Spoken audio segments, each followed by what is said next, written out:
The topic of today's talk is the impact of environment and nutrition on the plant diseases. This is very important topic and it has lot of practical implication.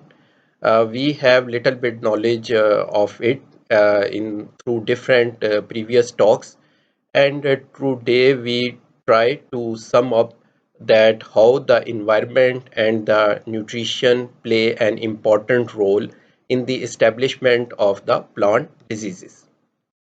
Among the plant scientists, pathologists are the early birds who catch the environment. Today, every other plant scientist talk about the climate change and its impact on the crop yield, erosion, and drought tolerance, and many other things.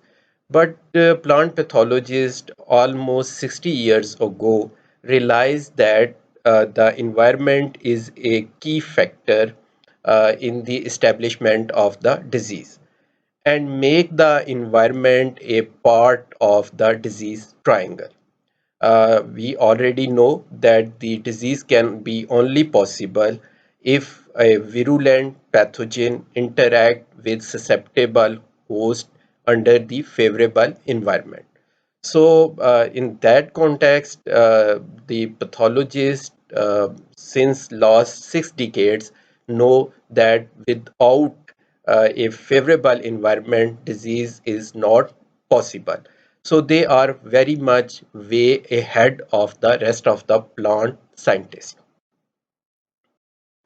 Plant pathologists are not only the early birds who realize the importance of environment in the establishment of the disease, but they are very pragmatic people. And when they feel that some other parameters also play a key role in the establishment of the disease, such as the farmer or the vector, they extended the disease triangle into the disease pyramid. So all those factors who has play some role in the establishment of the disease must be covered. Climate is a very interesting, but it is a very complex issue to deal with because there is so much diversity when we look at the world map of agriculture climates. You can find a variety of climates which are present all over the world. For example, you can find the cool, humid place, you can find the dry, uh, cool places, then warm, dry, Mediterranean, warm, humid, tropical, wet, tropical, dry. So it means there is a lot of diversity when it comes to the climate. So diseases interaction with the environment vary from area to area. So as a non-pathologist, when we look at the environment, we don't have a certain fixed formula for every disease. Rather than we needed to be open-minded by considering a typical environment in which the disease can progress. So that is why dealing with diseases in context of the environment in plant pathology is a very complex issue. If in this world map we look at the Pakistan, which is found somewhere here, and where again there is a variety of environment, but most of the environment where the maximum crops produced in Pakistan is a kind of subtropical, and in the northern areas you can find the temperate one. So these all are the environments which also favor the diseases. In the next slide, we will go through the diversity of different environmental condition existing in the Pakistan. If you look at the Pakistan map in terms of the climate, Pakistan is divided into different agroecological zones, and we are somewhere in the rain-fed zone. But this environment is very much diversified. You can find deserts, you can find the irrigated northern irrigated plants and then southern irrigated plant, then the Indus Delta, and there is so much, and then there are the temperate areas. So there is so much diversity when it comes to the uh, climate or the environment in which the agricultural crops grown in Pakistan. So the point I want to establish is that it is very difficult to generalize plant diseases in a certain country or in a certain continent or even in the world. The disease vary from area to area. Why? Because environment vary from area to area. uh, it comes to Pakistan, it give us certain advantage. Why? Because if you have such a diversified kind of environment, you can grow a number of crops. But at the same time, you can't make a collective or a single decision about the plant diseases. So rather than you have to look in which kind of environment is this crop is growing, and according to that you make the decisions or you make the prediction what kind of diseases are going to occur on this crop. Environment is made up of different factors, but the two key factors which play important or the crucial role in the establishment of the disease are the temperature and the moisture. Each and every disease has its own temperature and the moisture range, and it vary from area to area. So it is not possible to generalize it. But as a rule of thumb, the diseases are mostly in the areas or in the environment which are humid to wet with cool, warm, or the tropical temperatures. If these conditions occur, then you can guess there would be more diseases. As I mentioned earlier, the temperature is one of the key factor in the establishment of the disease. Uh, each and every pathogen has a minimum, optimum, and the maximum temperature range. Minimum means that below that temperature pathogen cannot survive, and the maximum means the above that temperature the pathogen can't survive. So optimum is the temperature where pathogen grow maximum, and this is the right kind of temperature for the pathogen to cause the disease. It is a very common observation that diseases usually not occur in the late fall like November, December, or in the winter like January, but the diseases maximum occur during the early spring, means February and March. Why? Because that time the temperature is in the optimum range of the pathogen, but not this temperature is optimum for the plant. But when in the late spring or in the early summer, the temperature is in the optimum range of the plant, the again the pathogen unable to cause the disease because the plant different defense mechanism activated in the plants. The other reason why the temperature is so much important is can come from a study which is done on the stem rust. Here, the stem rust infection cycle take 22 days to complete when the temperature is at 5 degrees centigrade, and it take 15 days to complete one single infection cycle when the temperature is 10 degrees centigrade. But the same stem rust fungi can complete an infection cycle in just 5 to 6 days at temperature 23 degrees centigrade. It means if it taking less time to complete the infection cycle, it means it producing more and more spores. And that we already discussed in the earlier part of our talks when we talk about the inoculation, that the more is the inoculum, then there is the more are the chances of the disease.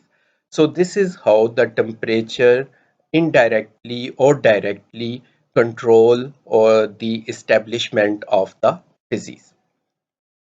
Along the temperature, the moisture is another important key factor which play its role in the establishment of the disease.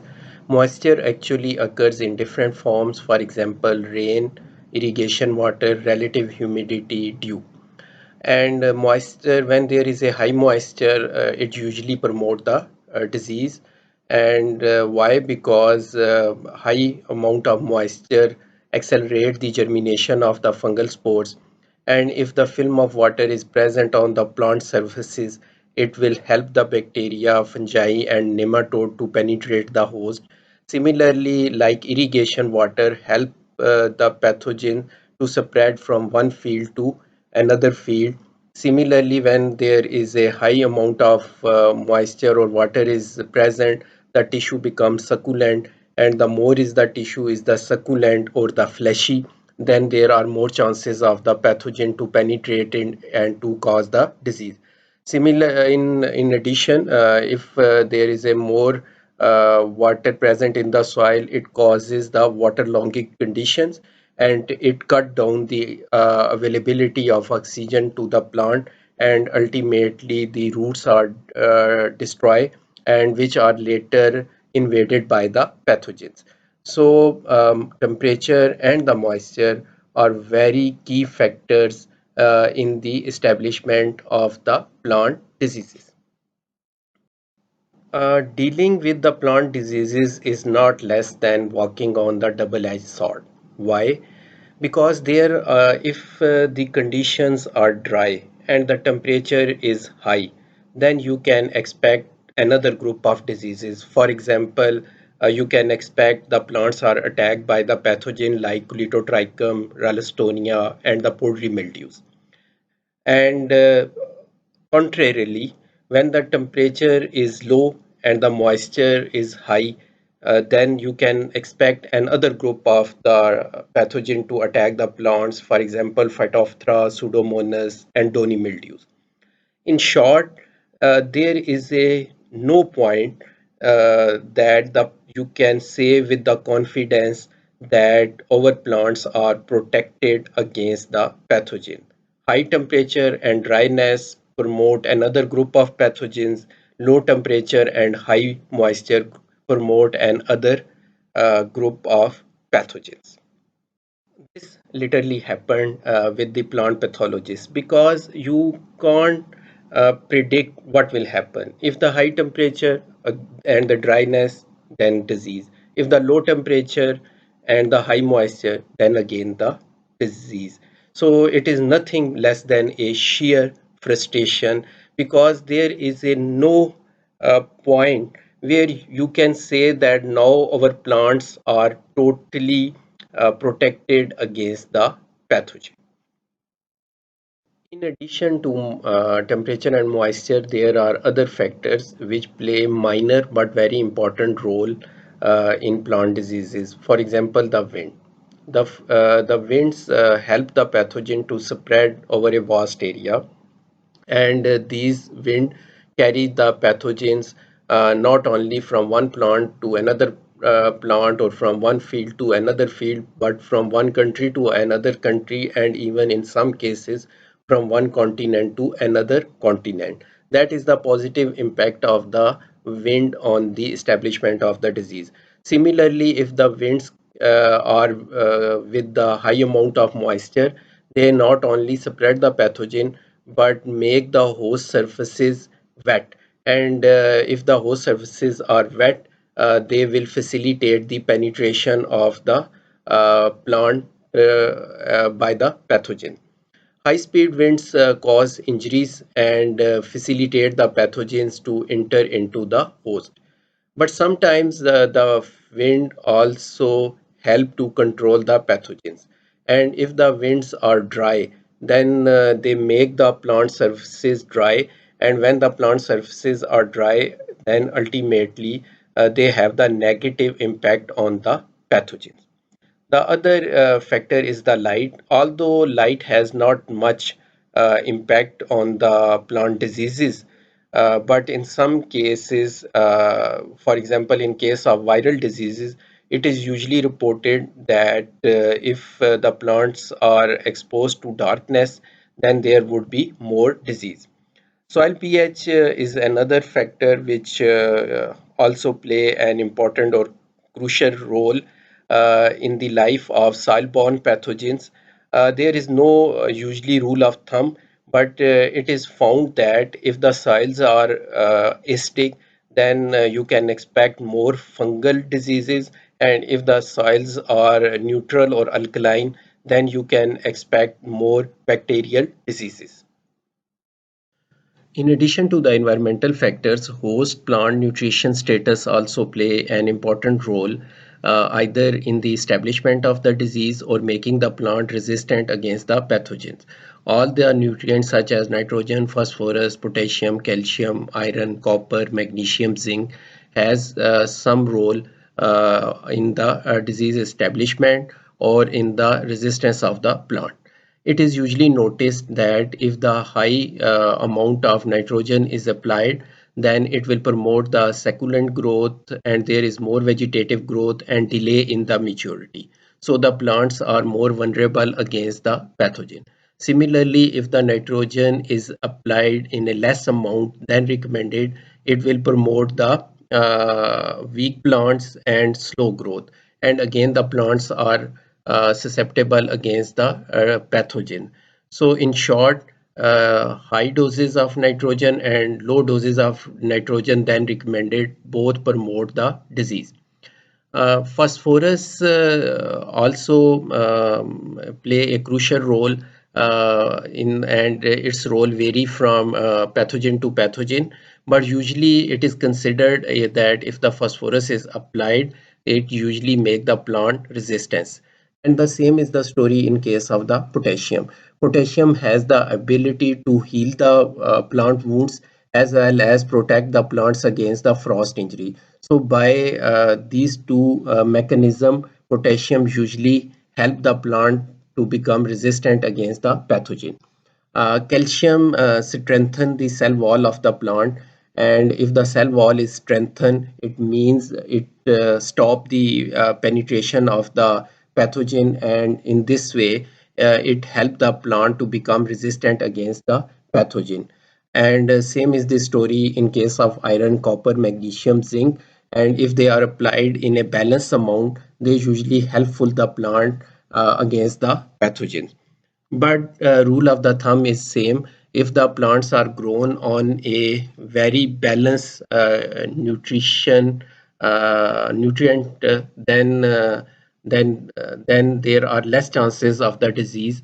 And if the nutrients are not applied in a balanced amount, then it will promote the disease. If we want to conclude today's talk, that in spite of all plant diseases, goal is to disturb the host physiology, but to achieve this, they behave individually. Therefore, they must be dealt individually, not generally. You cannot control all the diseases with the same strategy because each and every disease or the pathogen require a peculiar or a particular environment in which it survive or in which it progress. So for that matter, you have a separate strategy for to manage it. So I hope at this point, this brief talk you give you an idea that how the environmental factors as well as the nutritional status of the host play a role in the disease establishment in a positive way as well as in a negative way. Thanks.